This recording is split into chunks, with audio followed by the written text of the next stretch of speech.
Good morning, class.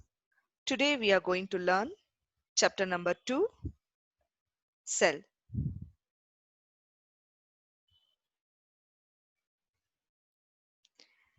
Let us study about cell. Yeah. What is cell? Cell is a structural and functional unit of life. Before explaining what exactly the cell is, let us discuss about microscopes first. Okay. There are two types of microscopes. Totally, there are three. The first type of microscope is called simple microscope. Now we are using only compound microscope and electron microscope. That is why I said now we are using only two types of microscope. But totally, how many types of microscopes are there? Three. What are those? Simple and compound and electron microscope. Let us study one by one. The invention of microscope and the discovery of cell. First, invention of microscope. Antony van Leeuwenhoek, first he discovered microscope, simple microscope. Antony van Leeuwenhoek, he discovered microscope by grinding lenses and he made microscopic observations as a hobby. His microscope consists of only a single biconvex lens. Concave in the sense it looks like this, convex a bulged portion. This is convex, this is concave lens. So he discovered he used first single biconvex lens. How many lenses? Only one lens and it is biconvex. This type of microscope is called simple microscope. Its magnification power is 200 times. 200 times in the sense if it is 1 centimeter, if any organism is 1 centimeter, you can see it as 200 times more. So the maximum magnification power is 200 centimeter now. So actually in microscope we cannot see centimeters, only micrometers or millimeters. So if any organism is 1 millimeter, you can zoom or you can magnify and observe it into 200 millimeters. So magnification power here is 200 times. Next, Robert Hooke. He is an English scientist. He developed a microscope by using two lenses. Antony van Leeuwenhoek used one lens.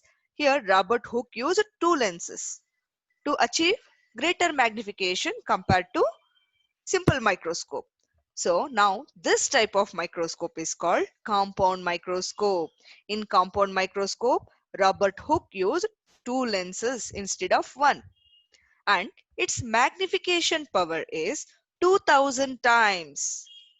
If any organism or anything is 1 millimeter, you can zoom or you can maximize it into, you can observe into 200 times, more 200 times than that. He examined cork. Cork is one of the plant part, a dead plant part. He examined cork under his microscope and it was made up of tiny box-like compartments piled up together and these are dead cells. What he observed cork cells or cork tissue and he found only cells, empty cells. Seems like empty rooms. Actually, these are dead cells. That is why it is empty. Now, electron microscope. Its magnification power is 2 lakh times compared to compound microscope. Ordinary microscope uses both simple as well as compound microscope uses light. Light. One is candle light or lamp or sunlight. And this light is bent by glass lenses. While electron microscope uses beams of electrons which are bent by magnets. What is its magnification power? 2 lakhs times.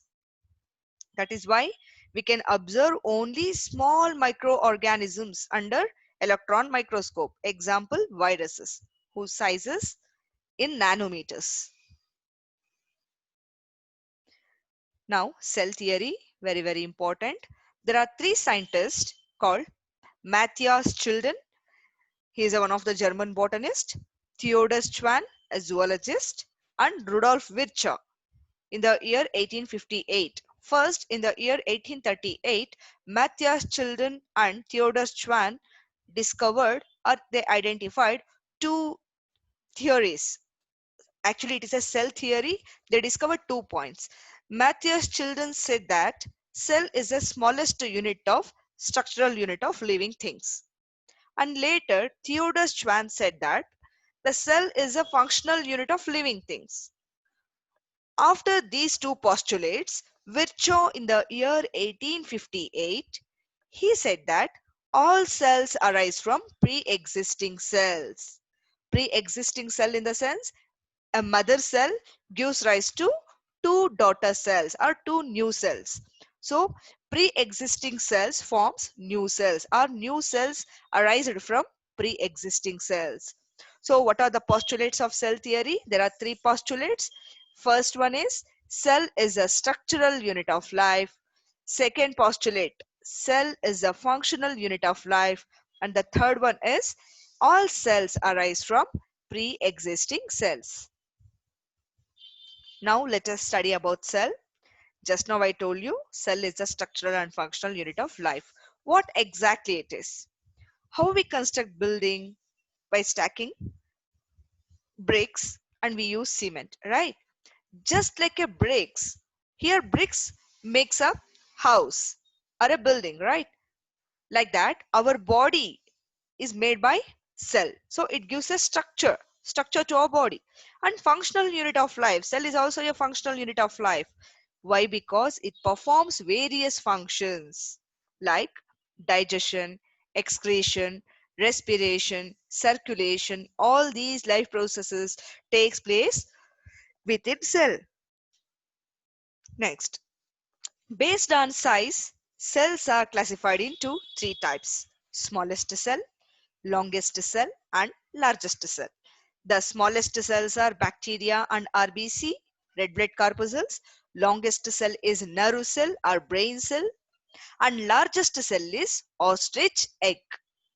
And based on shape, the cells are classified into four types. Look here, amoeboid, which is amoeboid shape, irregular shape. Example, WBC, white blood corpuscle, and circular and biconcave shape. Circular and biconcave shape. Circular in the sense spherical shape, and biconcave. Biconcave, I told you already, like this. Biconcave. Biconcave shape. Example, RBC. Bean shape. Bean shape, stomata. And long, lengthy in nature, that is nerve cell. Now, based on the type, the cells are again classified into two types. One is prokaryotic cell and eukaryotic cell. First, let us discuss about prokaryotic cell. Here, what is meant by prokaryotic? Pro in the sense primitive, karyotic nucleus. Primitive nucleus, the cells which possess only nuclear material, but it is not surrounded by any nuclear membrane. So, such type of cells are called prokaryotic cell. Along with nuclear membrane, other membrane-bound organelles are absent. Example, mitochondria and endoplasmic reticulum. All these are plastids. All these are absent. Example, bacteria. What is eukaryotic cell? Eu in the sense true, karyote in the sense nucleus. Eukaryotic cell, a cell with well-developed nucleus and membrane-bound organelles. Example, plant and animal cell. This is about prokaryotic and eukaryotic cell. Now, let us discuss about structure of cell. That is eukaryotic cell. In this class, we are going to learn structure of cell. Structure of eukaryotic cell especially. Let us see one by one. The outermost part of eukaryotic cell is cell membrane. The outermost layer of a cell is eukaryotic cell is cell membrane. It is also called plasma membrane. Here it is outermost layer of animal cell made up of Lipoproteins. Here I am taking animal as an example, eukaryotic cell, but not the plant. But in case of plant, the outermost layer is cell wall. But in animals, the outermost layer is cell membrane. Cell membrane is made by lipoproteins. What is mean by lipoprotein? Lipids and proteins. Cell membrane is made by both lipids as well as proteins. It is a living membrane and it have fine pores or holes, and it is semi-permeable in nature. These pores or holes allows only few substances but not all. Either maybe towards the inside or outside. It allows only few substances to move in as well as outside but not all. That is why the cell membrane is also called semi-permeable membrane. In plant cell, it is present. Cell membrane is present next to the cell wall. Next, cell wall. Cell wall is present only in plant cell and in fungal cells, but not in animal cell. Cell wall is absent in animal cell. It is one of the outermost layer of plant cell made up of cellulose. Cell wall is the outermost layer of plant cell made up of cellulose. It is absent in animal cell. It is freely permeable. It is not like it is not like animal cell. It is not like cell wall is not like cell membrane. Cell membrane is only semi-permeable, whereas cell wall is freely permeable. It allows all substances to move in as well as outside. Why? Because cell wall is dead in nature, whereas cell membrane is living in nature. Next, cytoplasm. It is a semi-fluid substance present next to the cell membrane and outside the nucleus. Just imagine it is a jelly-like substance present next to the cell membranes. Present next, if this is cell membrane, inside the cell membrane you can see cytoplasm, but outside the nucleus. Or you can say cytoplasm is a thing that is present between cell membrane and nucleus. It contains several organelles and it is a site of many chemical reactions. What is its main function? Cytoplasm contains several organelles and it is a site of many chemical reactions. Almost all chemical reactions takes place in the cytoplasm. The part of cytoplasm without organelles are called cytosol. Keep it in mind what is meant by cytosol. Cytosol is nothing but a cytoplasm without any membrane bound organelles or without any organelles. Next, what is nucleus? Look at this picture. This is nucleus, not a cell. Keep it in mind, this is a nucleus.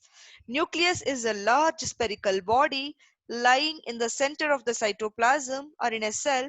It is surrounded by, see, double membranes, two membranes, which have pores. These are nuclear pores. So this is nuclear. These are nuclear pores through which exchange of materials between cytoplasm and nucleus takes place.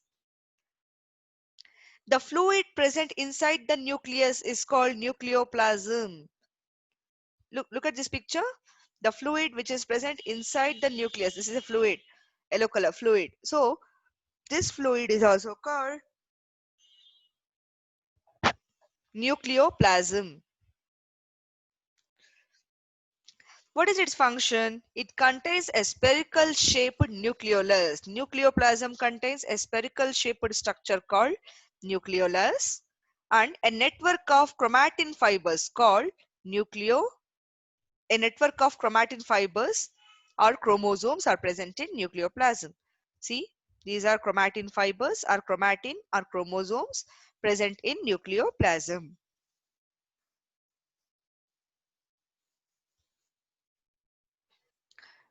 First, know what is mean by membrane bound organelles. You have to learn first what are membrane bound organelles. Membrane bound organelles in the sense and small organelles are small organs which are present inside the cell which are surrounded by membranes or coverings which are covered by membranes. These membrane-bound organelles are present only in eukaryotic cells but not in prokaryotic cells. Let us study membrane-bound organelles now. So one of the membrane-bound organelles is endoplasmic reticulum. Endoplasmic reticulum, what it is? It is an irregular network of double membrane tubules continuous with nuclear membrane. Just now I shown you nucleus. You have seen nuclear membrane. From the nuclear membrane, there are tubular structures, double membrane tubular structures. They exit or they continue from nuclear membrane towards the cytoplasm. This is a structure. This is endoplasmic reticulum. And one end of the endoplasmic reticulum is connected to the nuclear membrane. Another end is connected to the plasma membrane. One end is connected to nuclear membrane. So here you can see two ends, right? It is made by two membranes, but one end is connected to nuclear membrane. Another end of endoplasmic reticulum is connected to plasma membrane. You can see small structures or small dot-like structures which are present on the surface of endoplasmic reticulum. These are proteins. Actually, these are ribosomes. Ribosomes present on the surface of endoplasmic reticulum. How it appears? Is it looking smooth or rough? It is looking rough, right? That is why it is called rough endoplasmic reticulum. If ribosomes are absent, endoplasmic reticulum looks smooth, then it is called smooth endoplasmic reticulum. Now, how many types of endoplasmic reticulums are there? Two. Rough endoplasmic reticulum, RER, and smooth endoplasmic reticulum, SER. Rough endoplasmic reticulum is the one you can see ribosomes on the surface of endoplasmic reticulum. In smooth endoplasmic reticulum, you cannot see any ribosomes. What are the functions of ribosomes? Ribosome synthesizes proteins. What is the function of endoplasmic reticulum?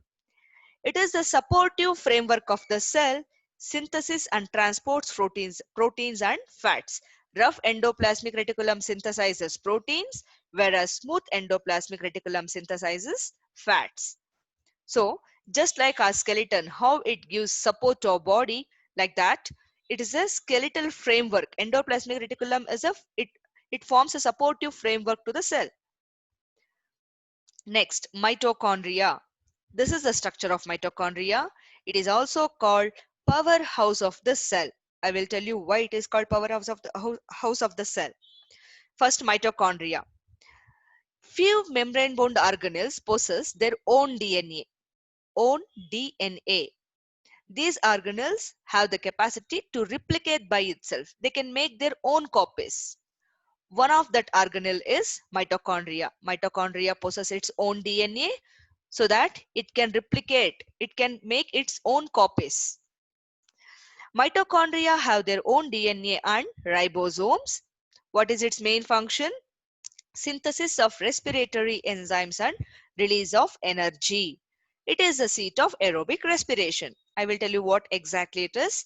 What is meant by respiration? You should know the difference between breathing and respiration first.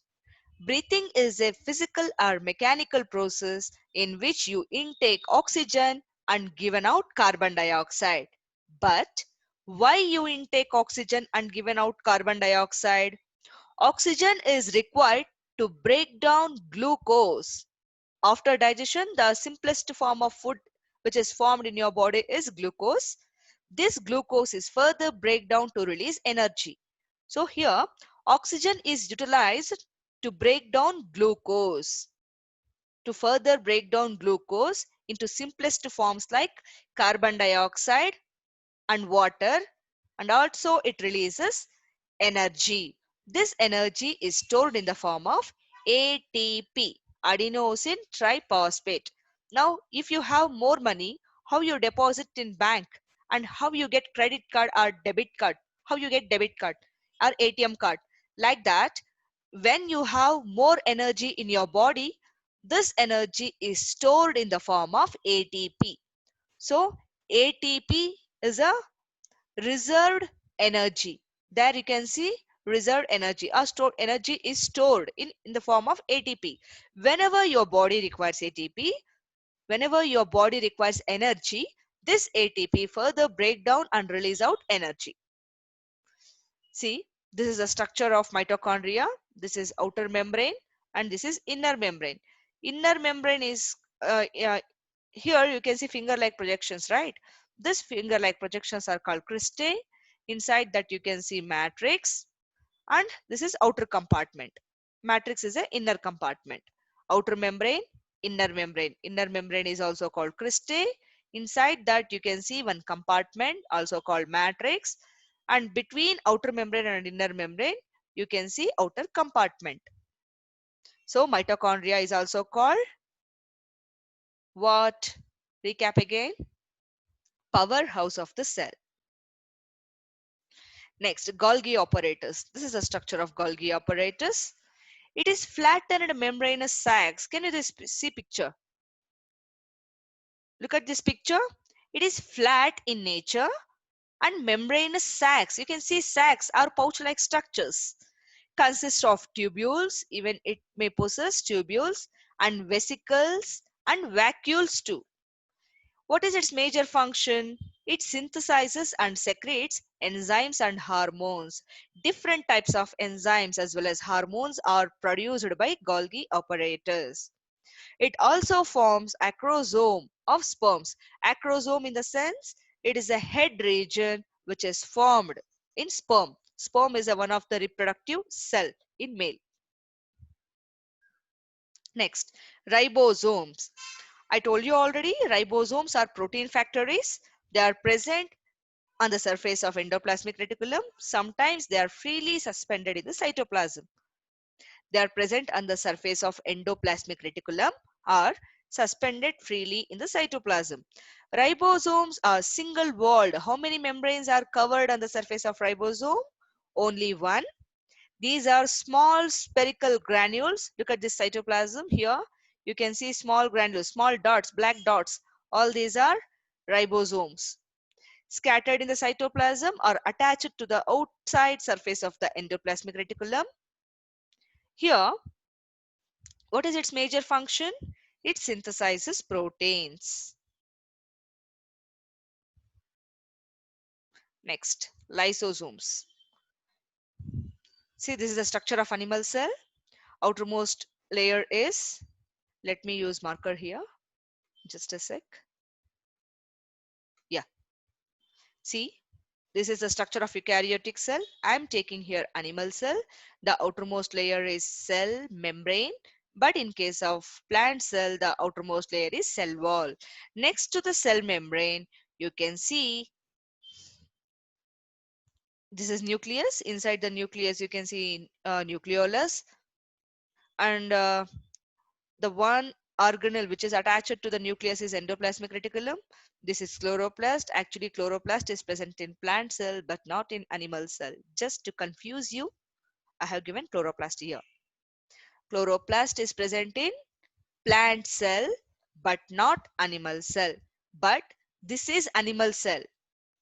But you should draw this chloroplast in plant cell. This is mitochondria. These are ribosomes, endoplasmic reticulum, nucleus. Yeah, this is Golgi body.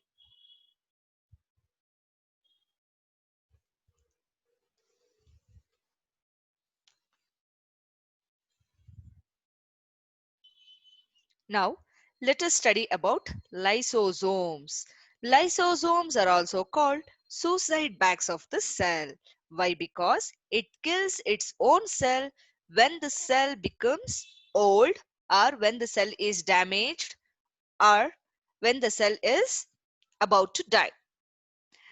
Lysosomes are membranous sacs budded off from Golgi bodies. You can say directly lysosomes are buds, are the fragments of Golgi apparatus or Golgi body.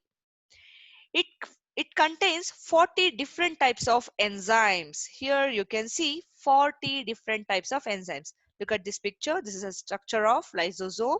Inside lysosomes, you can see enzymes. All these enzymes are helpful in killing cells or foreign substances. It destroys foreign substances through intracellular digestion. Whenever the foreign substance enters into your cell, automatically lysosome identifies it and kills it. If the cell is infected, it kills its own cell. That is why it is called suicide bags of the cell. It digests cartilages during the formation of bone. Cartilage is a soft bone which is digested to form a strong bone. It destroys old and injured cells. Next, centrosome. It is a region surrounding the centrioles located near nucleus. Near nucleus, you can see centrosome. Actually, this is centrosome. Exactly at the center, you can see exactly at the center. Exactly at the center, you can see centrioles. These two are centrioles which lies perpendicular to each other. Surrounding this, these centrioles are surrounded by centrosome. So within centrosome, you have two centrioles. Centrosome is a clear space in which you can see two centrioles. These centrosomes are present only in animal cells but not in plant cells. Centrosome is a region surrounding the centriole located near nucleus. It contains one or two centrioles. How many centrioles are there in this centrosome? Two are there. Centrioles are again surrounded by microtubules. See this tube-like structures or pipe-like structures. These are called microtubules. Microtubules surrounds the centrioles. Next, what is its main function? Centrosome. It helps in cell division. They are present only in animal cell, which helps in cell division. Next, plastids. Plastids are present only in plant cell, but not in animal cell. Plastids are present in plant cell. There are several types of plastids present in them. The most common ones are chloroplast, which contain chlorophyll pigment. Based on the type of pigment, listen carefully children, it is repeatedly asked question. Each and every year they will ask this question. Here we have three types of plastids. Plastids are three types. Based on the pigment which is present in them, plastids are classified into three types. Chloroplast is a one of the plastid which is green in color. Why? Because due to the presence of chlorophyll pigment. Now tell me the pigment which is present in chloroplast. Yes, it is chlorophyll. Chlorophyll gives green color. It imparts green color. Next, chromoplast. Chromo in the sense variety of colors. Chromoplast. Its colors are actually yellow, orange and red. Shades of yellow, orange and red due to the presence of pigment xanthophyll. Xanthophyll and carotenoids and xanthophyll. Next, leucoplast. It is colorless. There is no pigment. What is the pigment which is present in leucoplast? If examiner asks you question, what you supposed to write? No pigment. Pigments are absent. Leucoplast doesn't possess any pigment. That is why it appear colorless. Then what is its function? Its function is to store starch. If a flower is red or orange or yellow in color, which plastid is present in them? Yes, it's chromoplast. And what is the pigment? Xanthophyll. Yellow color is xanthophyll. Orange to red color is carotenoids. Yellow color is xanthophyll. Orange to red shade is carotenoids. But these two are the pigments present in chromoplast. One more pigment is there. Other pigments like purple and other different types of colors other than green, yellow, orange and red. If you can see other colors, then the responsible pigments are anthocyanins, which are present within vacuole of a plant cell. Anthocyanins present inside the vacuole. Example, pea plant, pea flower. In pea plant, the flower color is purple, or in brinjal plant, the flower color is purple. Which pigment is responsible for purple color? Yes, it's anthocyanin. Next, disc-like structures called thylakoids. It contain chlorophyll. Look at this. This is chloroplast. Inside chloroplast, you can see chlorophyll pigment. The disc-like structures, which just like a coins, stacked upon one another, called grana, and each disc is called thylakoid. Here, chloroplast is made by, it is covered by two membranes. One is outer membrane, another one is inner membrane. Practice well this diagram. What is the function of this chloroplast? Chlorophyll pigment traps sunlight, which is helpful in photosynthesis. So chloroplast, for photosynthesis process, sunlight is very, very important. Without sunlight, plants cannot prepare their own food. Chloroplast helps in photosynthesis by entrapping sunlight. Next, nucleus. It is the largest cell organelle, spherical in shape and dense. Look at this picture. Yeah, see, this is the structure of nucleus. I explained you already. Double membrane bound organelle. This is nucleolus. This is dense cytoplasm. Inside dense nucleoplasm. Within nucleoplasm, you can see nucleolus, spherical body called nucleolus. This is the structure of nucleus, but not a cell. This is nucleus, two nuclear membranes, nuclear pore, nucleoplasm, nucleolus. What is the function of nucleolus, or what is the function of nucleus? Nucleus function is it regulates cell functions. How our brain controls all our body, like that whole cell is under the control of nucleus. If we remove this nucleus from the cell, automatically the cell dies. Chromosomes, inside this you can see chromatin material, also called chromosomes. It carries genes, also called hereditary characters, which carry hereditary characters. Nucleolus, see, this is nucleolus. This is nucleolus. One or more round shaped structures present inside the nucleus called nucleolus. It produces ribosomes, which helps in protein synthesis. It also dictates ribosomes to synthesize proteins. Next, vacuoles. What are vacuoles? Vacuoles are nothing but clear spaces which are present. Vacuoles are present both in plant as well as animal cells, but it is very large or prominent in plant, but in case of animal, it is small. These are clear spaces which is filled with water and other substances. It is solution in form.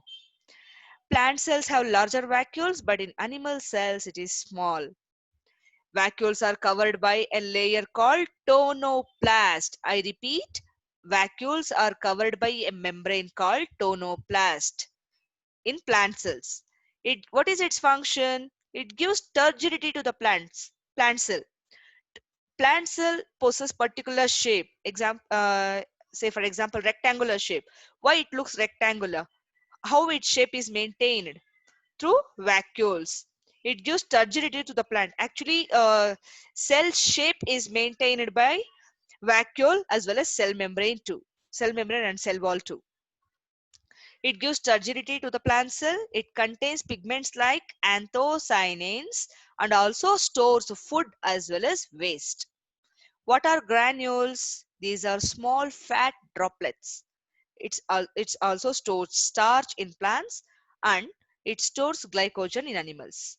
Granules are small drop-like structures or spherical bodies present in the cytoplasm. It stores food material.